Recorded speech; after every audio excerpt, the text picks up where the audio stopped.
Welcome to our session today on design and architecture. We have with us today design and architecture panelists from ASU and Naman Kapoor from Kaplan. So before I start, I would just like to go through some housekeeping rules so that you are aware of what to do. So all participants are requested to keep themselves on mute and disable their video. If you have any questions, you can ask or you can post the questions in the chat box to Rahul Hazarika, who is the coordinator for the session. And any questions from panelists can be forwarded to Rahul as well, who is the designated controller for the session. After I introduce TNI Career Counseling and the founder, we will have a very short poll, as Dhaval mentioned. I think that will just require 2 minutes of your time for students, and students can fill in that poll and we can move ahead with the session. And at the end of the session, we have a feedback form from all the students. You just have to fill in a few details and we can understand what are your requirements and we can schedule a personal session with you after that. So I'll just introduce TNI Career Counseling. TNI Career Counseling is a certified global admission consultant for undergraduates, post-graduation, and it provides all kind of services for master programs or MBA programs in India and in abroad. We help the students with career assessments. We help the students to build their profile. We help them in building a roadmap, which will help them in their profile building as well. We help the students to get there, achieve their target college, dream college, and keep in pipeline their safety college as well. We help the students, to get good scholarships, secure visa, and we help the loan process as well.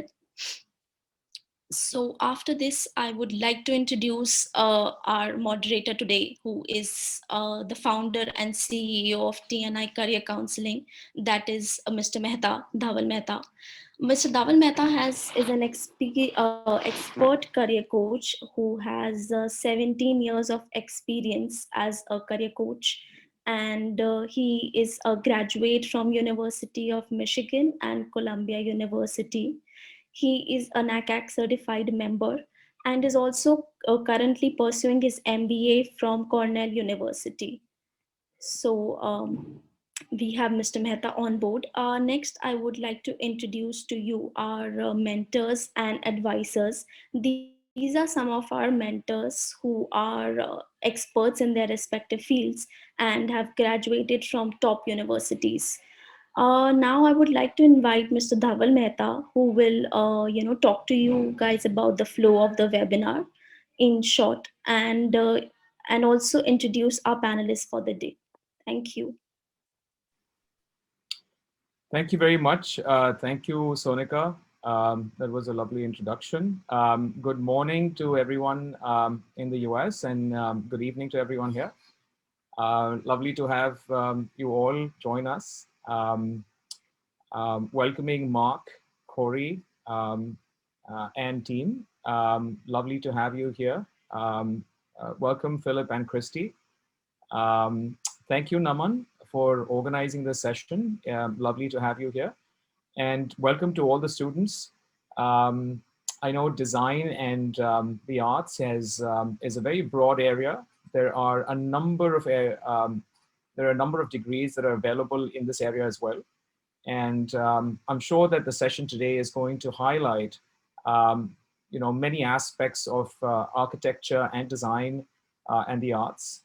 And I will allow our faculty and our, the head of the architecture program, Marc, also to, tell us more about the program.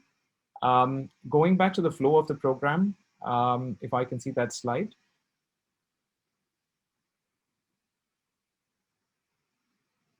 Thank you. The flow is just an introduction by us, 30 minutes by Arizona State University and their team. And we will get about 15 minutes for an FAQ session, well, more like a Q&A session. We'll conclude with a feedback. So as Sonika mentioned that, we would request if you can just fill out the feedback form at the end that would help us understand your requirements and get back to you with a personalized session at a later point. So moving ahead, I'll introduce Naman. Naman Kapoor is from Kaplan. And Naman, would you like to introduce the team at Arizona State University? Sure. Thank you, Dhaval. Hi, everyone. My name is Naman, and I'm a marketing manager for Kaplan International, who looks after the marketing for Arizona State in India. Thank you so much for joining in, Christy, Corie, and Marc. I hope that Phil is about to join, or maybe he's joining the session. Thank you for taking out your time early morning, and they are the lead panelists for our today, and they will talk. They will take us through for the Herberger School of Arts and Design at Arizona State University. So over to you, Marc, Christy, or Corie. Would you like to share the presentation for the day? That would be great. I'll do that now.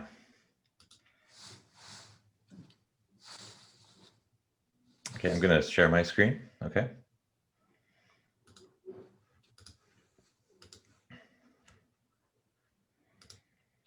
All right, can we all see that? Yep. Great. So just to back up a little bit, Arizona State University is a very, very large school. Excuse me.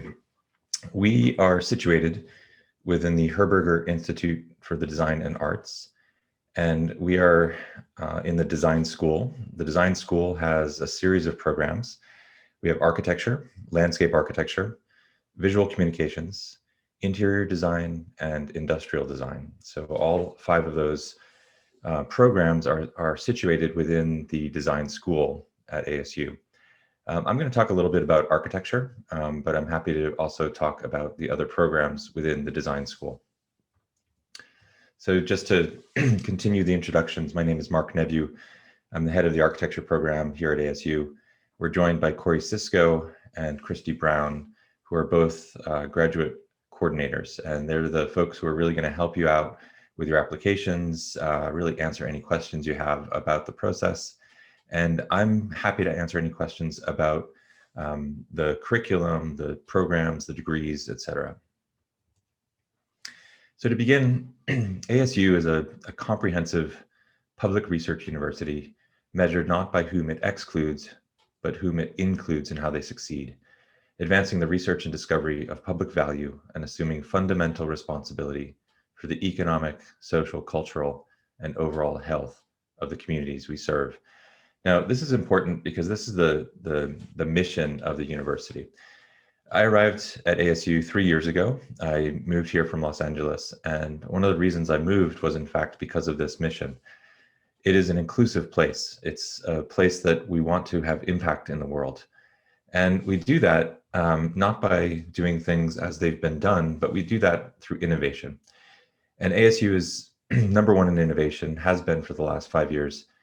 And it really is embedded in all that we do. And part of the reason I'm here at ASU is that we are reinventing architecture and design education and really rethinking how we can educate architects for the future so that we can change the world, so that we can really radically have impact in the world. We have a STEM designated MArch that leads you to the practice of architecture, but also into other career paths. Architects can do many, many things. Designers can do many things as well. Our MArch is a professional program. It's accredited by the National Architectural Accrediting Board, which is called NAB. So that allows you to sit for an exam in the United States. And the program is really designed to support the students who enroll in architecture plus other degrees or other certificates. We're at the sort of tail end of a redesign process that's lasted about 3 years, and we're about to really reinvent our curriculum and really rethink how an architecture student and a design student matriculates through the program and then goes out into the world to change the profession to which they enter. So who is an architect? One of the things I've found in my time in the Valley here is that there's a lot of different ways of practicing architecture, and there's a lot of paths through design into the profession. We have folks like Corie Santiago, who went to ASU she's originally from Puerto Rico. She came to ASU, has a small office in town, and also teaches at ASU. Martha Abbott runs the Phoenix office of Gensler, which is the largest architecture practice in the world. She's the managing partner here in Phoenix. Wanda Dalla Costa is a Cree Nation architect registered in the United States and also a faculty member at ASU. Diane Jacobs has also her own small practice here in town, does a lot of university work. She and her partner Michael started an office about 15 years ago, and it continues to grow. Eddie and Neil Jones are originally from Oklahoma. Eddie's the one with the funky red shoes. He's the designer. His brother Neil is the business person. Both have an architecture degree, but do different things in the practice. Lorenzo Perez is a born and bred Phoenician. He grew up here in Phoenix. And his path is really interesting because he started off as an architect. He then got into construction, and then into development. So now he runs a practice where they develop a project, they design the project, and they actually build the project. So he's a part of the entire sort of spectrum of building. Andy Burns runs an incredibly successful design build office where they not only design projects, but they also construct them. He also acts as a contractor for other architects. Steve Jordan is a really interesting story. He's also born in Phoenix. He played football in college, and then he went on to be a professional football player, and I'm talking about American football here, and played for the Vikings in Minnesota. He worked construction and architecture through his summers, and now he runs the human resource wing of Ryan Companies, which is a massive multidisciplinary design and architecture office. So the question I have for you is, what is going to be your path? How are you going to end up on this screen in the next few years? So who teaches architecture at ASU? We have a diversity of folks who teach architecture. It's a great faculty. We have practitioners, people building buildings, running offices. We have theoreticians, historians. We have people who have worked across different fields into sustainability, into environmental design, et cetera. So we have a really diverse group of faculty, a lot of diverse interests. We have 3 degrees in the architecture program. We have a 3-year track, a 2-year track, and a 1-year track. The 3-year track is for an undergraduate who does not have any architecture or design experience. The 2-year track is for somebody who comes in with a degree in, say, architecture or interiors or landscape design, for example. The MSArch is for somebody who wants to sort of focus on a research project. Traditionally, the focus is on energy, but you don't need to have a degree necessarily from architecture. It could be from any allied field. It's a 1-year degree. It's not professional, so you can't sit for the exam. And it's very, very self-motivated, self-driven. So a bit about the curriculum. We've redesigned the curriculum and we really streamlined it. And the first year of the 3-year program has 2 studios, one in the fall, one in the spring. And then that's combined with a course on visualization, technology, history, and a second course on technology.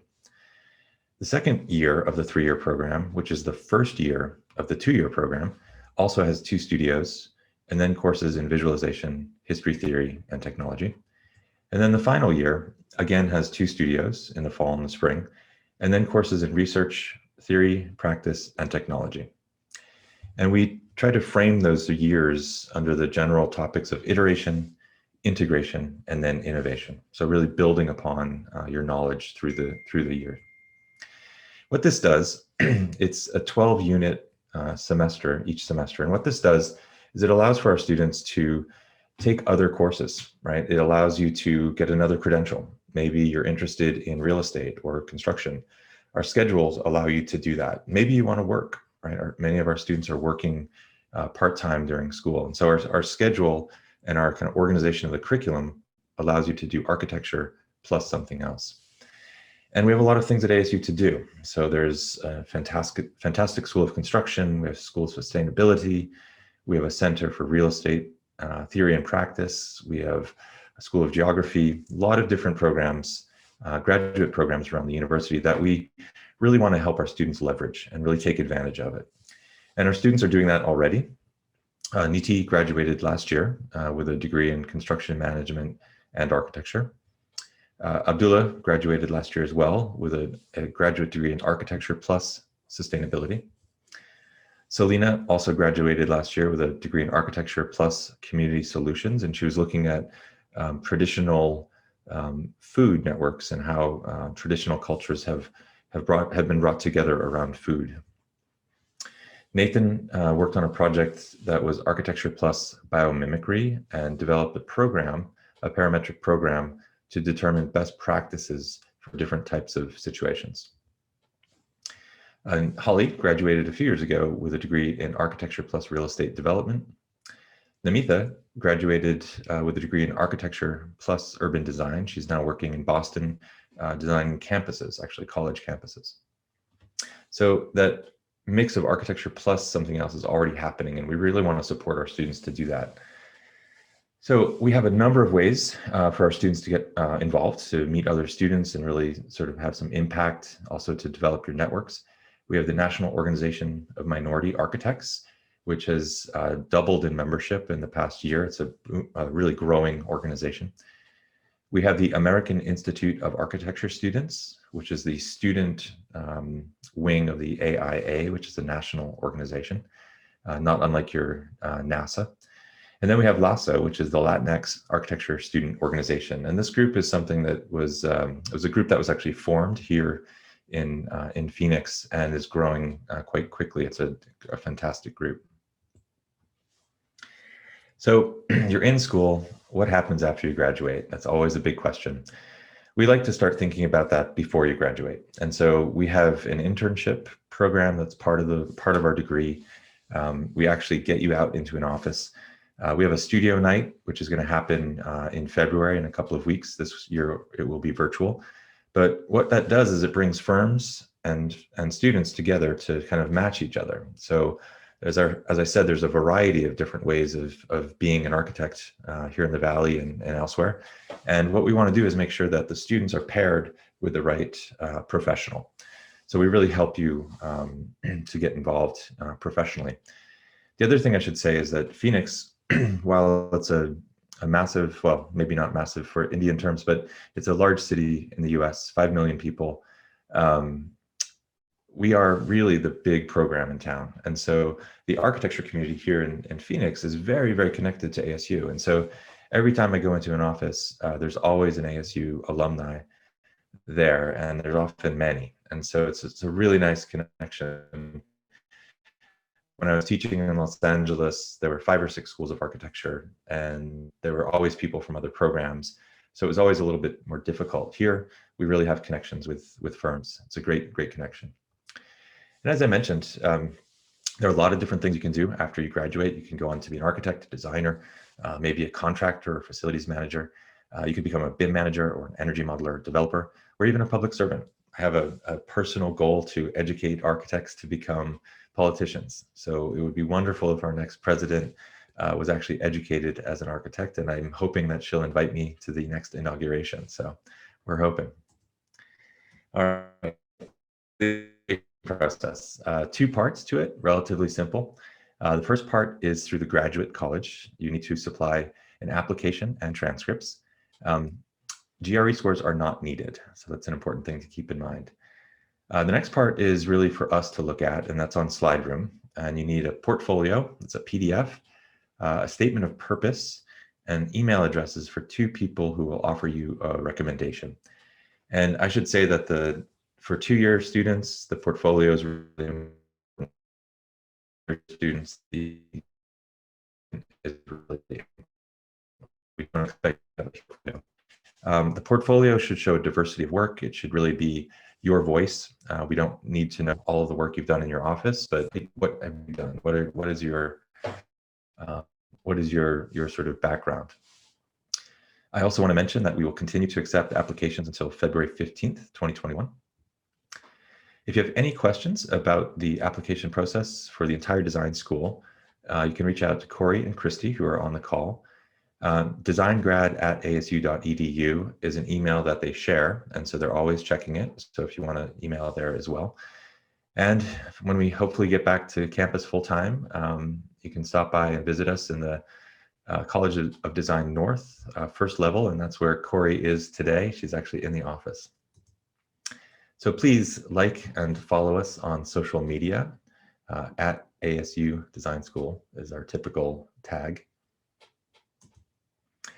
And with that, I'll open it up for some questions. So I'll stop sharing, and I'm happy to answer any questions. I don't know if there are any in the chat yet. Corie and Christy will also be able to do so.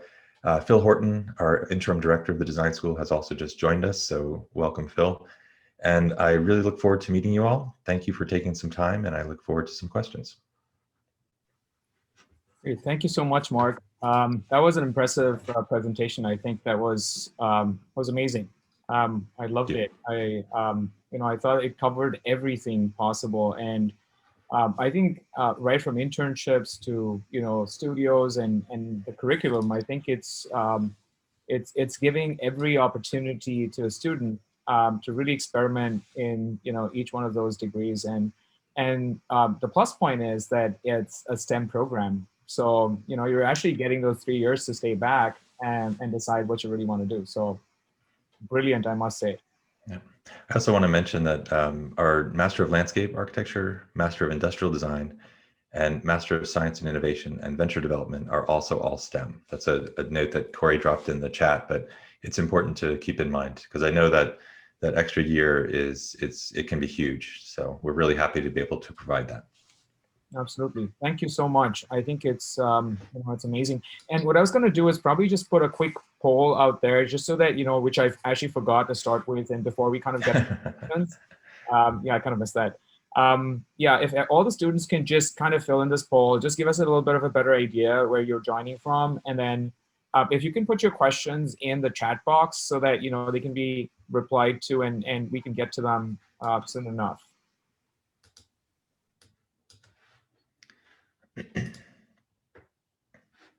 So the poll is started. I think we have about 2 minutes for it. We've already passed 30 seconds.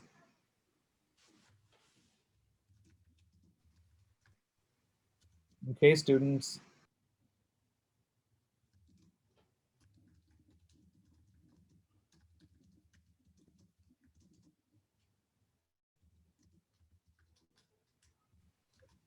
Okay, it's slowly trickling in. We're at 15. It's go time.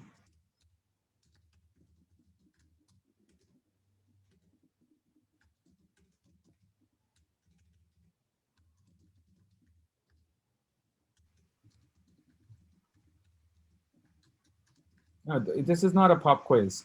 Come on, guys.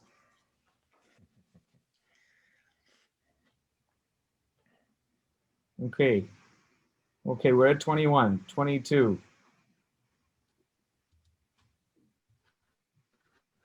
We're just seeing how much you're paying attention. That's what this is for. Okay, we're close to 30 more seconds to go.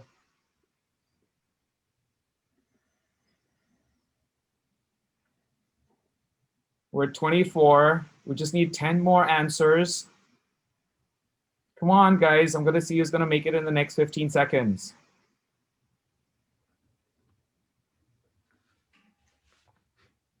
Maybe, does it help if I say that you possibly can get a scholarship if you're going to hit that button quickly? Come on, do it.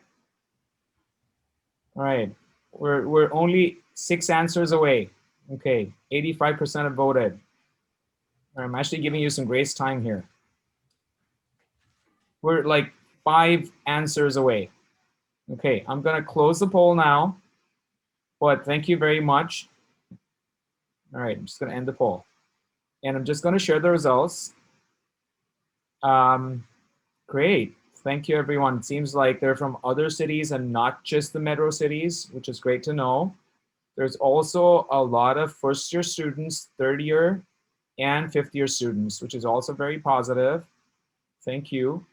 And they wanted to know more about what do you expect to get out of this webinar? Admission information, various master programs at ASU, which I think Marc has covered really well.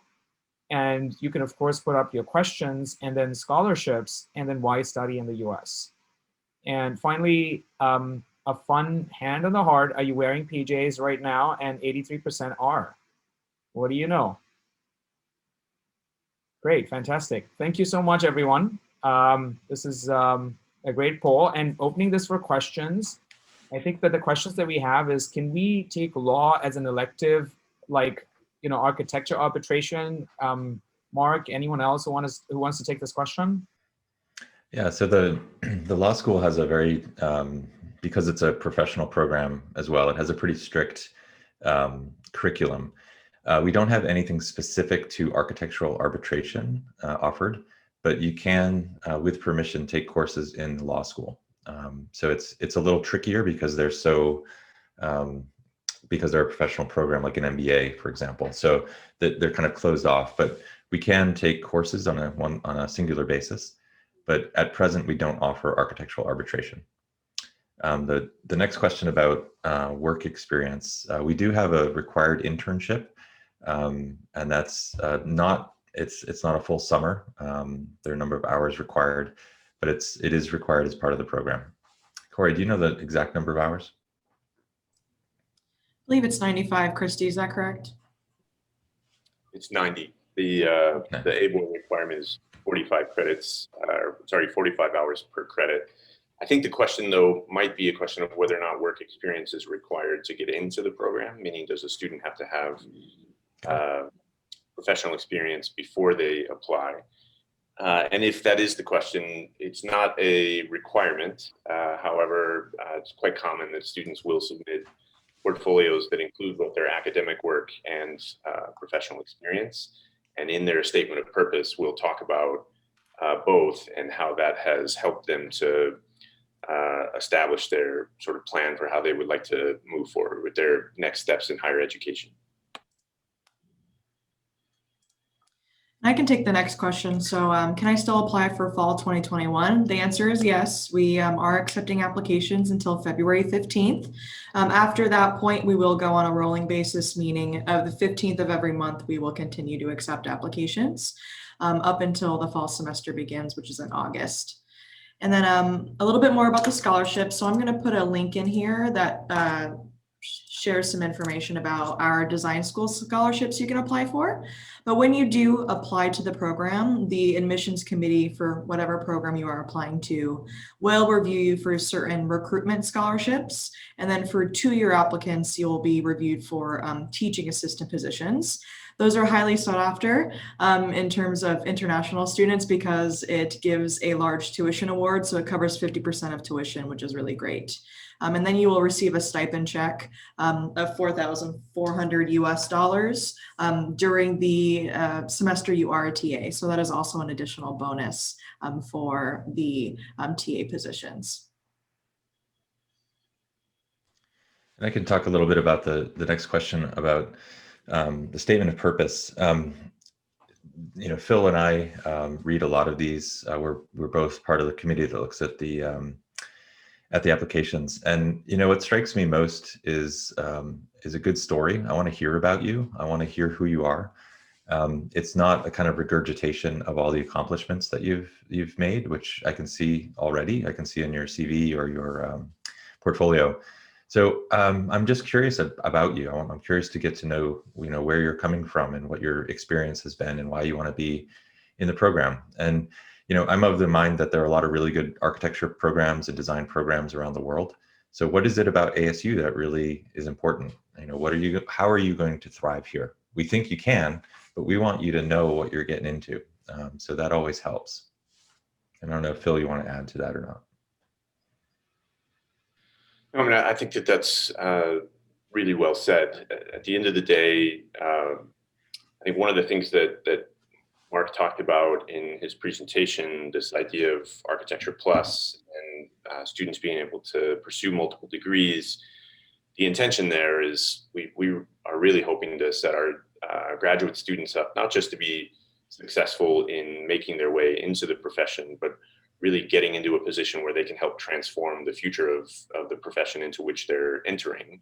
And a lot of the alums that Marc alluded to, Niti, Namita, Selena, et cetera, are in great positions to do that. And so in your statement of purpose, sort of knowing what your ambitions are, how you hope to leverage your graduate education, not just to be successful in getting a master's degree, but then going on to ambitions that extend beyond your studies is something that we're really looking for. Thanks so much, Philip. I think that really helps a lot. And, we've made a general slide. Maybe, Marc and Philip, if you could kind of help me out here too, while we're looking at, sort of general admission requirements.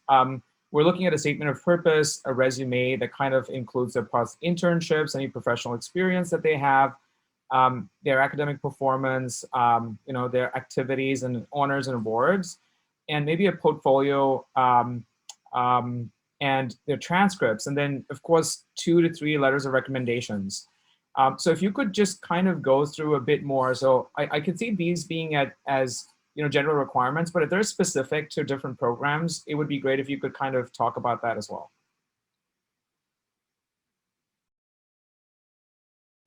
So it's a great question, and there's a question in the chat as well from Naman asking specifically about one of our unique degree programs, the Master of Science in Innovation and Venture Development. Generally speaking, admission to the graduate college at ASU is a standardized process. So the IELTS or TOEFL scores are all sort of managed centrally by the ASU Graduate College. Portfolios are really a key component to admission to almost all of our graduate programs. And we have on our website a series of webinars that we've recorded over the course of the year, including one that is specifically talking about portfolios and strategies for assembling a successful portfolio, sort of a do's and don'ts, if you will. The Master of Science in Innovation and Venture Development is a new program that we just launched in the fall of this year. It's a unique program in that it's jointly held between 3 colleges, our college, the College of Engineering, and the College of Business. And it does not require a portfolio. It has an interview process that is part of its admission. And really, all of our programs, including, as Marc alluded in the reference to our MArch 3 track, all of our programs have pathways for students who don't have a design background. But in most instances, if you're coming from a different background, let's say you studied economics as an undergraduate student and you decide you want to get into architecture, then you would be a 3-year student. In the case of the Master of Science in Innovation and Venture Development, it's a 12-month program. So it's 3 semesters, fall, spring, summer. And design students are amongst the mix, along with engineering students and business students. But there are also a number of students with other diverse backgrounds in that same 3-semester, 12-month program.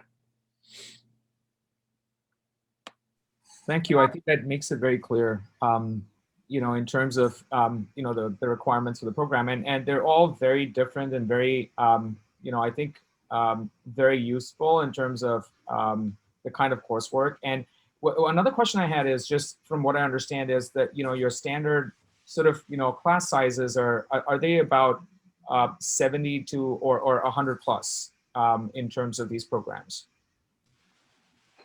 You're talking about the faculty to student ratio? No, I was actually wondering sort of the cohort of students, for each of these programs. Yeah.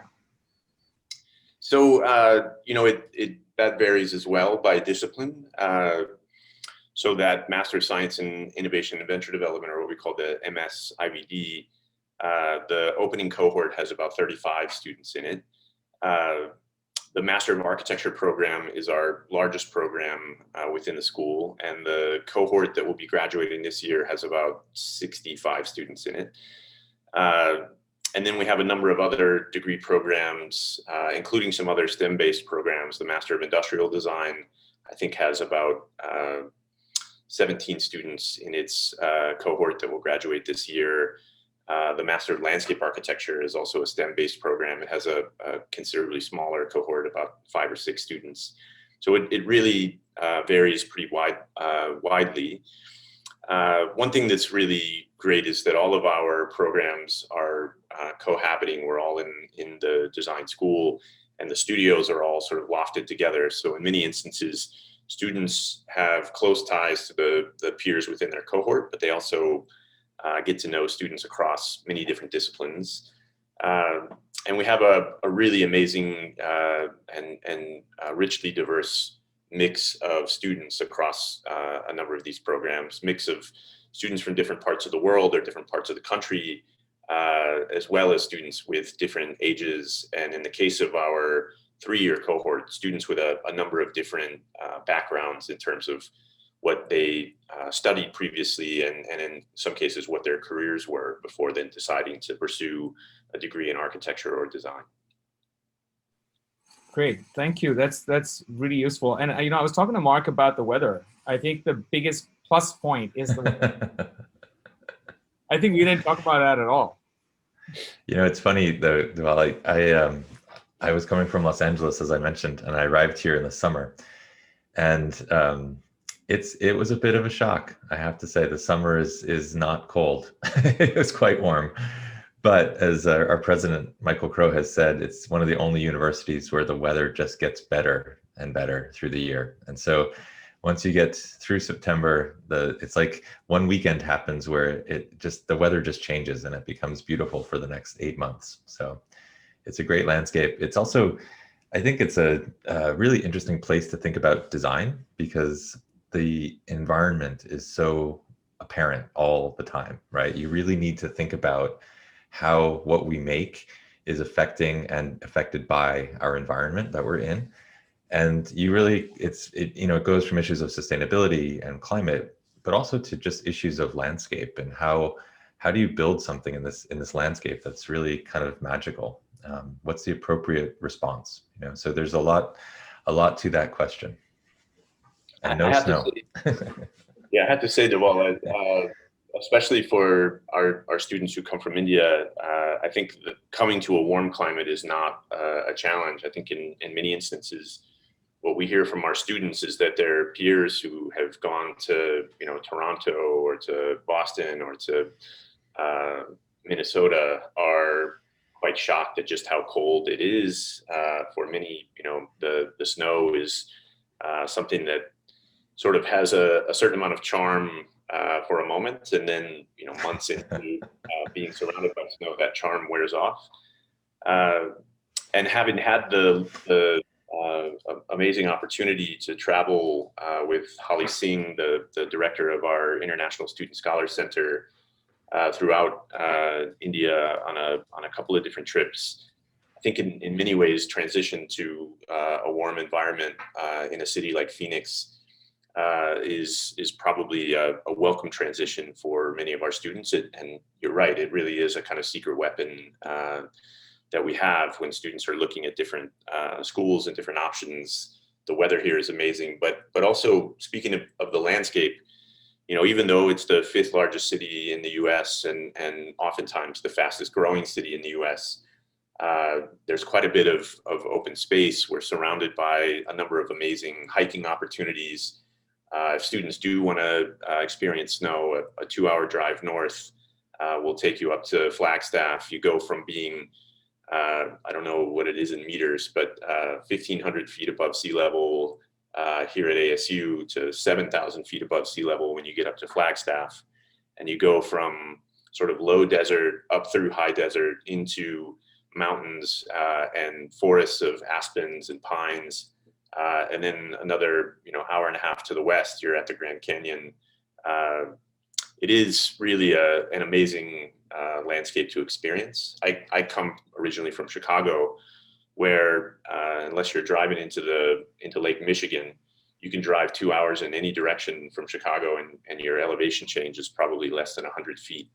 So to be in a place where in 2 hours you can climb to over a mile high and be in a completely different climate, a completely different environment, it's an amazing luxury. And a weekend road trip to San Diego or to Los Angeles to see the beach is easy, or a weekend road trip to Las Vegas is an easy trip. San Francisco is just a short flight away. It's a really incredible location. Yeah, no, absolutely. And I was just going to say with Marc, when he was living in LA, I know he would still have to travel far away to get to Lake Tahoe if he really wants to see the snow. So, so I think this That's is true. so much more central, right? I would have to say that. And talking about Chicago, I think the wind chill, whatever direction you're going to go, right? That's just that's going to follow you for Yeah, 2 hours. I miss winters in Chicago at all. I would take a hot summer over a cold winter any day. Sure. So just getting to the benefits of studying in the US, there's abundance of opportunity. I have seen it myself. There's endless degree options. There's numerous opportunities to get involved in your desired field. There's always events, there's activities. Also, there is a lot to do with acceptance from everyone, while you're there with peers, faculty. I think that's very good in terms of opportunity. I myself worked on campus while I was actually taking my courses, and I know that with graduate students, many of them have TA and graduate assistantships as well, which are available. Maybe if you would like to talk about that a little bit, that might just help them also. Corie, do you want to take that? Yeah, so we have an application process that all students who are eligible are able to apply to, and essentially it'll ask you questions in order for us to place you correctly in terms of what your expertise is and what your software abilities are and that sort of thing. So like I mentioned earlier, in the admission process, you actually may be offered a TA opportunity right at the start of the program. However, there are also opportunities if you do not receive a TA position in your offer letter to apply. We do try and give every graduate student 1 to 2 TA assignments just to help take the burden off in terms of funding and tuition and whatnot. So in terms of the kind of courses that we do pair students with, it's a lot of freshman studios and then second year or third year studios in order to assist a faculty member, or larger history courses or technology courses for architecture, that sort of thing. Courses that have a lot of students in them obviously need support too. So we try and pair students with faculty that have those larger lecture courses in design.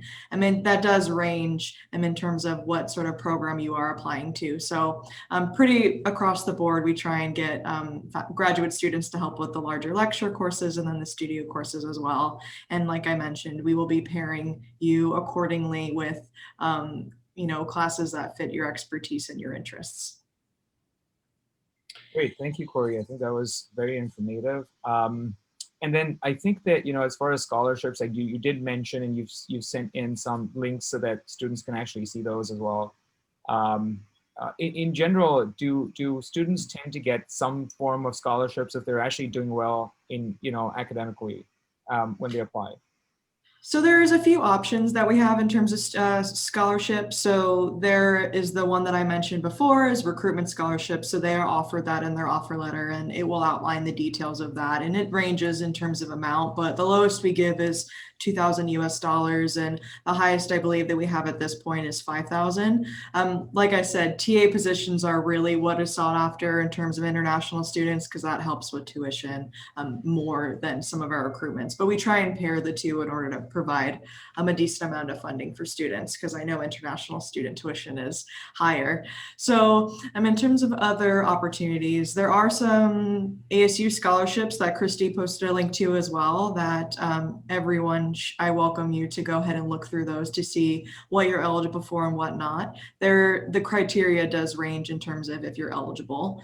And then when you are a current student, there's plenty of opportunities as well. So we have the Graduate Professional Student Association, and that's an organization at ASU that will provide interview funding, it'll provide internship funding, and it also provides some funding just for tuition that you can apply to. Then there's also graduate college fellowships that the department can nominate you for. We're actually currently in that process right now of vetting current students in order to, get some additional funding for those who need it. So there's a bunch of different fellowships, grant opportunities, and then some scholarships that we can provide for international students. Granted, funds are limited. However, we try our best to spread the wealth in order to assist as many students as we can when they're in the program. Great, Corie. That's so nice to hear. Thank you. And maybe I should ask you about, just on-campus work opportunities. How are they, do students tend to get some of these while they're actually on campus? Yeah, so we have on-campus jobs that international students are eligible for. So Christy Brown is our in-person internship coordinator too, and she can talk a little bit more about what CPT opportunities are offered. But in terms of on-campus, you are eligible to work on campus. However, you do have to apply and go through an interview process and whatnot. But once students complete their first year in the program, they are eligible for completing CPT, which is how you work legally in the US through internships that are off campus. And Christy Brown can help anyone with questions like that and procedures and whatnot. Yeah, if you get a job on campus, you don't have to pursue CPT, but if you have a job off campus after that first year, you will apply, and we have a student night event where like Marc mentioned, where we invite firms to come and meet our students. So we're here to help you. You'll have a designated internship coordinator to help you get that internship. So there's lots of support to help you get that professional experience. Great, thank you so much, Christy. Great, I think now just going to give you more information about our services, and what we actually do is we work with you and we work with the students to try and understand what their requirements are and where they are in terms of their courses, and then work with them on the application process. We start kind of fitting them in terms of what program they want to apply to. And then and then look through their resume, help them build that, help them build their profile, probably suggest if they need to improve their portfolio, and also put them in touch with the admissions team as required, so that we can make sure that they can complete their application. And if there is an interview, then preparation for the interview. And after that, once they've actually got their admission, we help them with the visa, even loan options. So we have HDFC and ICICI as our loan partners as well. And then we help you even with ticketing and foreign exchange if you want to send your fees as well. So that's our part of our services that we provide here. And you have Sonika and Rahul who can help you out with this in more detail. You can take a personalized session and discuss it with them. And can you just go to the previous slide, Rahul, so that I could just go through, you're just skipping a little bit quickly. Yeah. So the programs that we can explore are Masters in Architecture, there's Architectural History and Theory, there's Landscape Design, there's Urban Planning, there's Urban Design, Interior Architecture, Industrial Design, Project Management, and there's a whole lot more. So if there is any questions that you have, you can also ask the Tni Career Counseling team for any questions. To the next slide, thank you everyone. We've actually been through the Q&A right now. I don't see any more questions. So I think what we could do is just ask you all for some feedback, and Rahul, you could drop the feedback link in the chat box so that everyone can actually fill them out. And then you can also send the thank you, sort of message to them as well for the same. But I think this has been an amazingly, informational session. I'm going to thank each one of you, Marc, Christy, Corie, Philip, and Naman, that we could have this session. And I know it's Friday, it's the last day of the week, and I'm sure students are a little bit hassled. Probably they're just looking at moving from their screen and trying to call up or text their friends about what they're going to do this weekend. So, but thank you for being so patient. And I think we've had a lovely time knowing more about Arizona State University. And we're going to keep in touch and have more of these sessions. And it would be lovely to hear from our audience. And I look forward to keeping in touch with your team, Marc. And thank you very much. It's been a real, it's been fun to be able to present, and we hope to see some of your students here soon. It's a great place to be, and it's a really exciting moment here at ASU. So thank you, and welcome to all the students. Thank you everyone for joining in. Thank you, Phil, Corie, Christy, and Marc. Thank you, Naman. Thank you, Deval. Thank you.